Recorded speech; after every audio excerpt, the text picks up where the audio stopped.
as we always do. And because of that, we would ask that you please keep your microphones on mute. That helps with the quality of the recording. And as we go along, as our presenter does his stuff and his magic today, if you have any questions or any comments, please feel free to enter them in the chat. And then if you'll, most of you, I think, have already done this, if you'll just put your name and your church in the chat to rename your picture, that would be great. That helps us know, where questions are coming from or whatever. So as we get ready to start here today, I will ask Reverend Jonathan Brake, if he will lead us in our opening prayer. Absolutely. I want to share with you a prayer today that was offered up by Brian McLaren. Many of you are familiar with his teachings and readings. Um, he was speaking just last month at New York Avenue Presbyterian Church in Washington, D.C., and he gave this prayer. So let's begin with a prayer. Holy One, in you all things are one.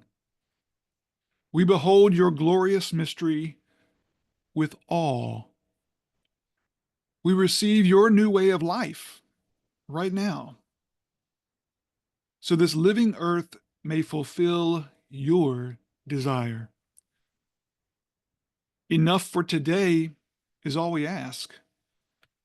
As we give and receive grace for our wrongs, lead us out from the danger we are in and free us from evil in all its forms.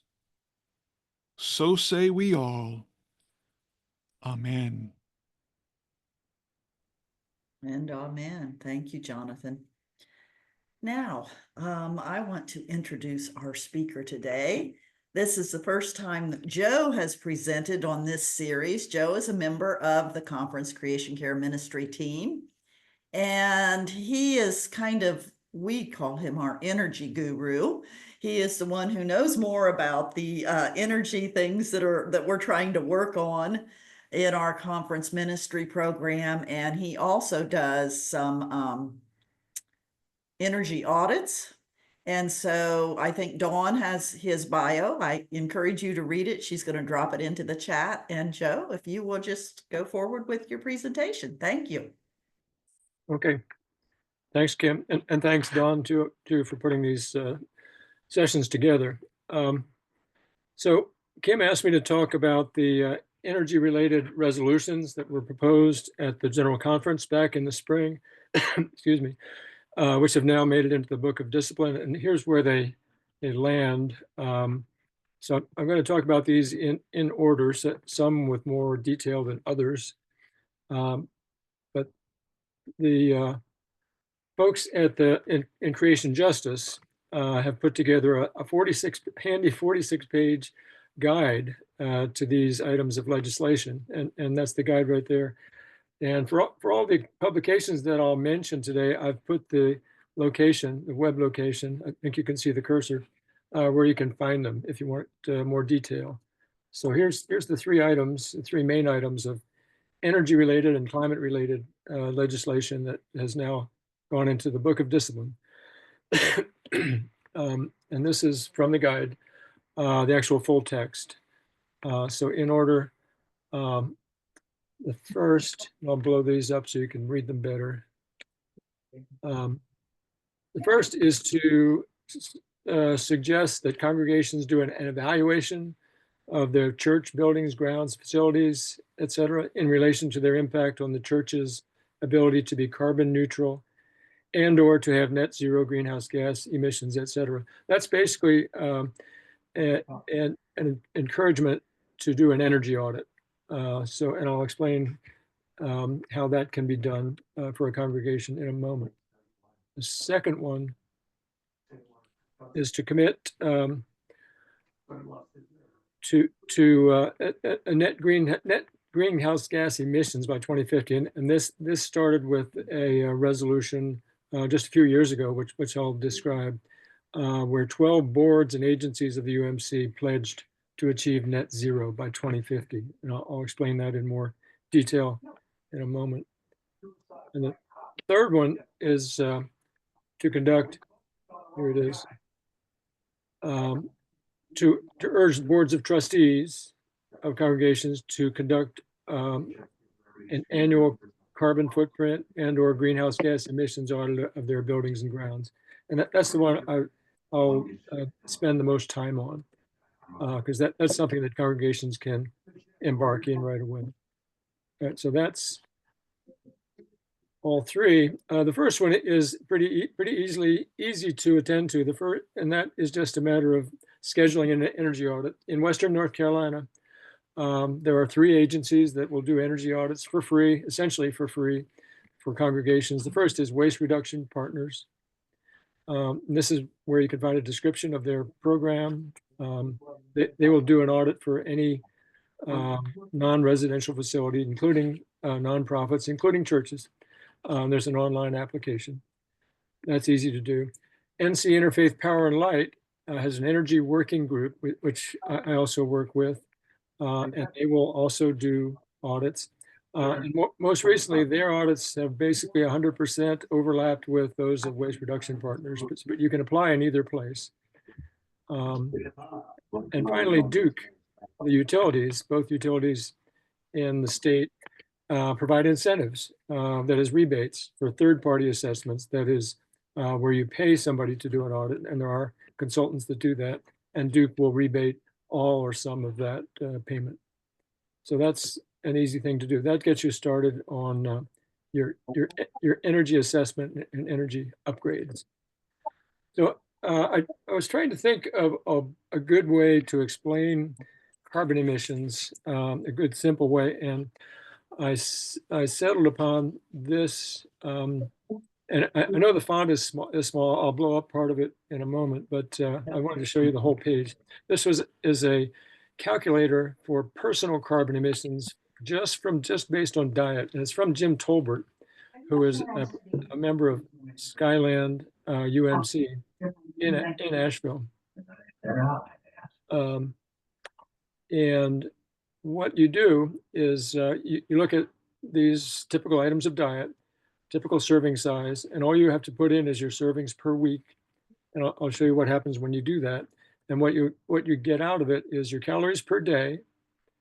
And the thing that we're trying to move to is your CO2, your emissions in terms of CO2 equivalents. That's what this stands for per year. So here's a typical diet. I've put in the numbers. This is the number of servings per week. You end up with this. I'm blowing up the top 10 lines. You end up with a calculation based on these numbers here, and I'll explain what this is. It gives you calories per day, and the total for this column is 2,000, which is typical adult caloric intake, and your tons per year of CO2 kilograms, tons of CO2 equivalent, meaning greenhouse gas is equivalent to, in their greenhouse effect, to CO2. And in this case, this diet produces 1.2 tons. Sounds like a lot, and it is a lot. So a ton in this case is 2,200 imperial pounds. This is a metric ton.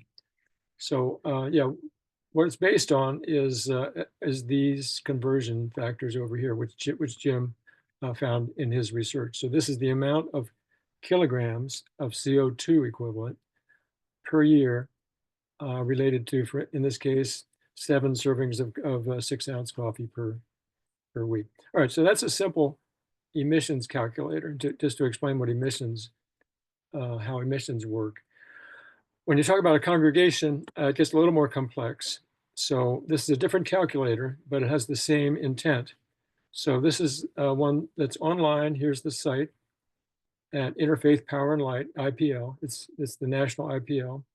It's called Cool Congregations, and it's something that a church can sign up for and maintain an account on. Our church has, and I'll show you what that looks like. So in this case, it isn't just food. Here's the column for food, and this is in terms of the same units. It's metric tons of carbon per year. This is food. But for a church, the big one is facilities. This is electricity. I know it's hard to read, but this is electricity, it's natural gas, other fuels, if you're burning propane, et cetera, waste, et cetera. this is transportation, and this is everything else, including lighting. So this is what you get out of this calculator, which is a little bit more involved, but it's more descriptive. So for our congregation in Hendersonville, First United Methodist Church, I started this process about a year ago. So we have about 2 years worth of data. And this is last year's data, even though it says 2024. So this was our electrical input from the grid, 366,000 kilowatt hours last year. And natural gas from the gas company in terms of therms per year, 25,000. And a bunch of other things. There's about 5 pages worth of data that you have to put in. But these are the main ones that change from year to year. But you put in all the other basic data like the square footage of your building, the types of lighting, et cetera, how much food you consume and how often per week, driving time, commuting time, et cetera. And it all goes into the same kind of histogram. And this is what it looks like. So this was actually for 2023. And the result of this much electricity and this much natural gas was the great bulk of our emissions footprint, 474 metric tons of CO2 equivalent per year. The next bigger one is transportation, and then the next is probably food, right? So interestingly, what you can do with these calculators year over year is to see how your emissions diminish as you take steps to improve your energy efficiency. So what we did last year, just this past, a little over a year ago, was we installed solar. This is the church. And this is some, not all of the solar that has been installed on the roofs of the church. The result was to lower this number by half. So for this year, I've extrapolated out now for 12 months, but for this year, we're looking at about a half, about 183,000 kilowatt hours. This didn't change, or probably isn't going to change, but the result has been and will be that we've lowered our CO2 equivalent emissions by about 100. But so a net lowering of about 22%. So this is the kind of thing that a calculator like this can do. This is cool congregations, and it's well worth getting into it. It's not all that detailed or hard to start up. The other thing about cool congregations is that they will, if you document that your congregation has made some significant improvement, they will give you a certificate. We got a certificate to put on the wall for this emission reduction. One kind of complication which can be handled is that cool congregations and most calculators assume that your electricity is coming from fossil fuel powered power plants, and that's what they're assuming here. But it turns out, and we didn't know this initially, but it turns out that that wasn't true in our case. So Duke, the power company, has this new tool which came out about a year ago. It's called the Residential Carbon Tool. And all it requires, this really isn't an emissions calculator. All it's telling you is where your emissions is coming from. Put in your zip code. It will tell you this. This is the important part in the middle, and here it is. It tells you that your mix of electricity is, in our case, really only 40% fossil fuel. This is coal, and this is natural gas. The rest, almost all of the rest, was nuclear, which we weren't really aware of because there's no nuclear plant real nearby here. I think the nearest one is in Charlotte. But the Duke is telling us that 55% of our electrical grid energy is coming from nuclear. And then another 3% is actually from renewables. So in fact, this number here is actually only about half. So, and you can adjust that in cool congregations, but we didn't know to do that until we knew about this tool. So that's called the Residential Carbon Tool, and that too is available through Duke at that site. All right, and then we get into net zero emissions. So this started with the Paris Agreement in 2015, when 196 countries around the world signed on, saying two basic things. One, that we will try to limit emissions to or warming to 1.5 degree since the Industrial Revolution out to 2100. And the other is that we will, in doing that, the main means that we will take to accomplish that is to reach net zero greenhouse gas emissions by 2050. So as I said, 196 countries signed on. The US, you probably know the sad story. The US signed on in 2017, and then in 2019, we removed ourselves with the change in administrations, and then we put ourselves back in with the other change in administrations. And sadly, it looks like next year we're going to sign ourselves out of it. Regardless, there are other entities that have signed on, and this is one of them. So the UMC, these 11 ministries or 11 boards and commissions of the UMC put together this document in 2021 saying that the church, the denomination, will adhere to the Paris Agreement in the way of committing to net zero greenhouse gas emissions by 2050. The next year, in 22, they put out this 12-page progress report laying out how the denomination will do that. And there's 3 tools that are mentioned. And the last part of what I'm going to say is related to these tools. So the first one is called the Greenhouse Gas Protocol, and I'll explain that. And the other 2 involve the EPA tools, which I'll mention in a little more detail. The Greenhouse Gas Protocol is probably not some, yeah, here they are. So this is the 3. The Greenhouse Gas Protocol is probably not something that an individual congregation is ever going to even look at. It looks like this. It's a subscription service from the World Resources Institute. It's something that the denomination has signed on to, but an individual church, it's really beyond the scope of an individual congregation. So the less said about that, the better. But the denomination certainly is using it to assess the UMC's progress towards net zero emissions. However, the other 2 are both related to EPA programs. The first one is EPA Energy Star for congregations. And there's a very useful, well-written, they call it a toolkit. It's a 27-page document available here online.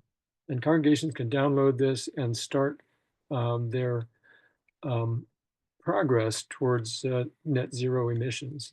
So this is called, the program is called Energy Star, and you've heard of Energy Star in terms of any appliance or electronic device that you've bought in the past more than a decade has an Energy Star rating. The higher the better. So one part of Energy Star is called Portfolio Manager, and Portfolio Manager is a way for individual buildings, even your private home, but in our case, church buildings, to benchmark their progress towards net zero, towards energy efficiency, versus other buildings of a similar nature. And that has been done for churches.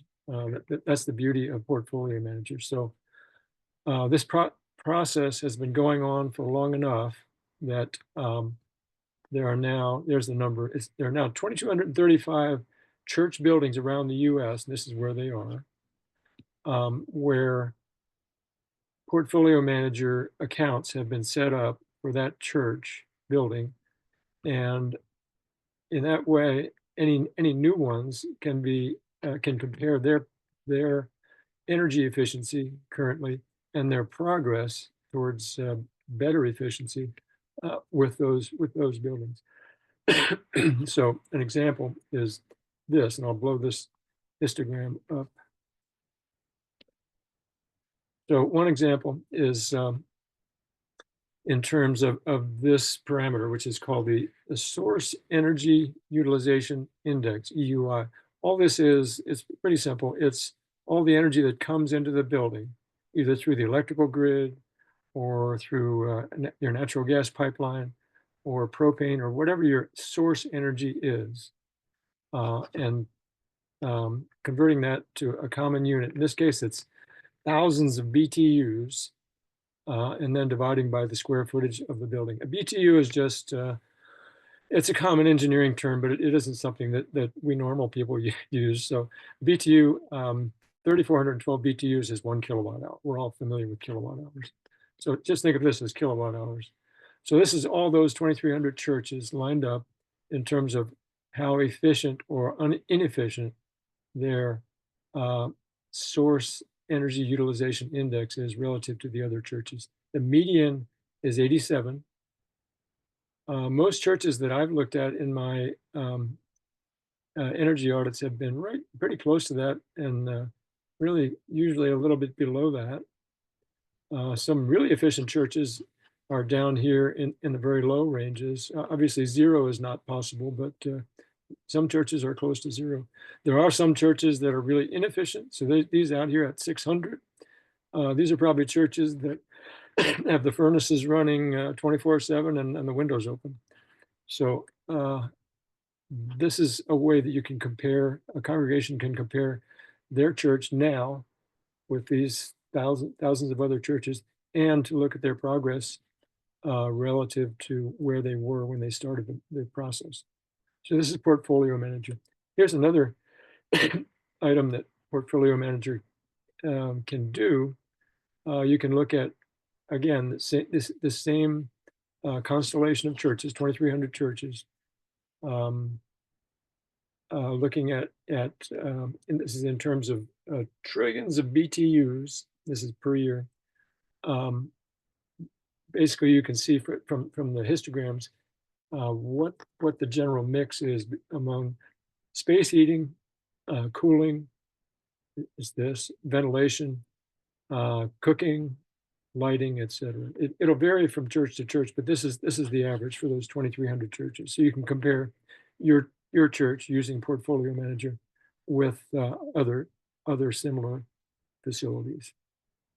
So that's the toolkit, a 27-page toolkit specifically for worship facilities. That's probably the most useful tool for an individual congregation to get started on Portfolio Manager. And finally, this is my last slide. There is another workbook, and this one is a little bit more involved. It's an 80-page workbook that was put out by Global Ministries, and this came out, yeah, there it is, in 21. And this has a similar intent, but it specifically is put out for UMC churches. So this too is available, and there it is under umcmission.org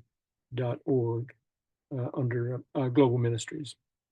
So that's the story.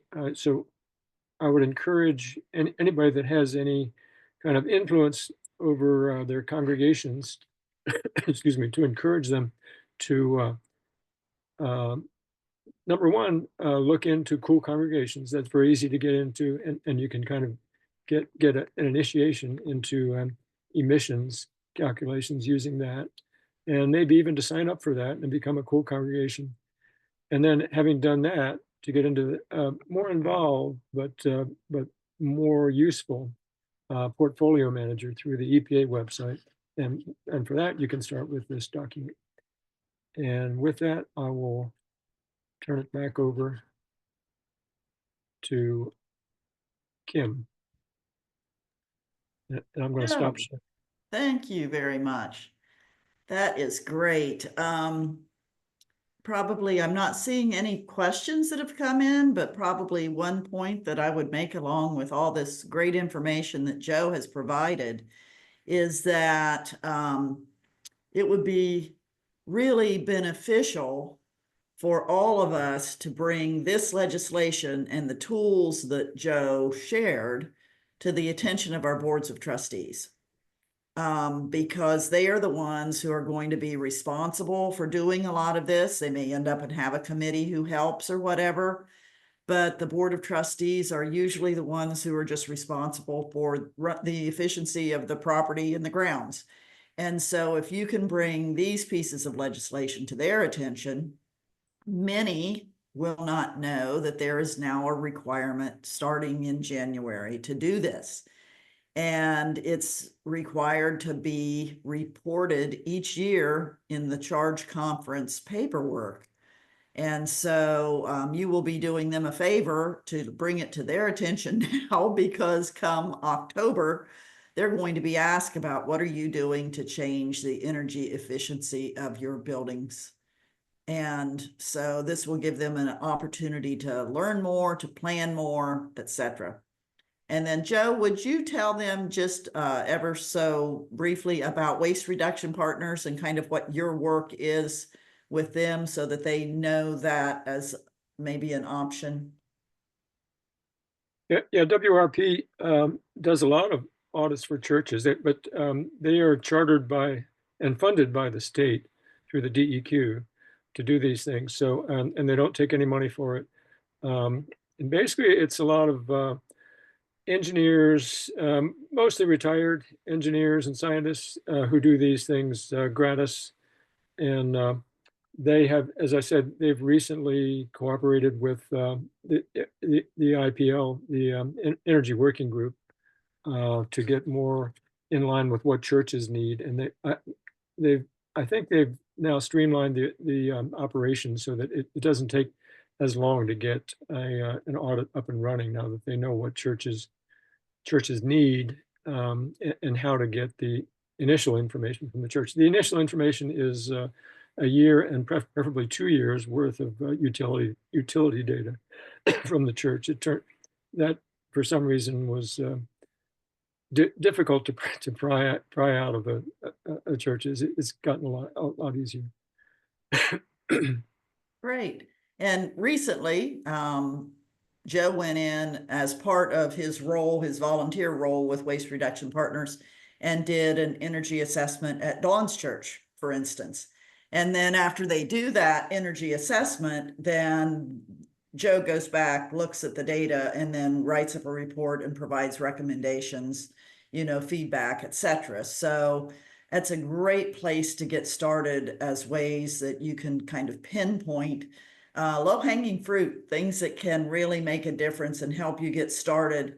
And then when you begin to see the cost savings, that's often a good motivator to take more steps and more steps. So that Yes, really thank you. just, mention it to your trustees. Dawn, did you have a comment? Yeah, I just wanted to say that, he did do that audit for our church, which is Ardmore United Methodist Church here in Winston. And it was it was so thorough. It was so helpful. It was just a really wonderful tool for us to be able to use as we move forward and try to make our church more energy efficient and sustainable. And we're actually on that, I'm going to meet with the board actually on Tuesday night, and we're going to start down that road. But he did a fabulous job. It was just excellent. So I do encourage you to do that if you haven't done that, for sure. That's great. And we will send out the links that Joe referenced here today. We'll send those out in an email. And then always know, as you always can, you can reach out to us if you have further questions, and we will be happy to answer them, direct you to the people who can answer them, or help you in any way with this process. So next week will be our final session for the year. And I'm going to be the presenter talking about some Green New Deal type legislation that passed. And that will be the end of our creation care related legislation, but we've got plans to do some stuff again starting in January. So thank you once again for joining us, and we'll hopefully see you next week. Thank you, Joe.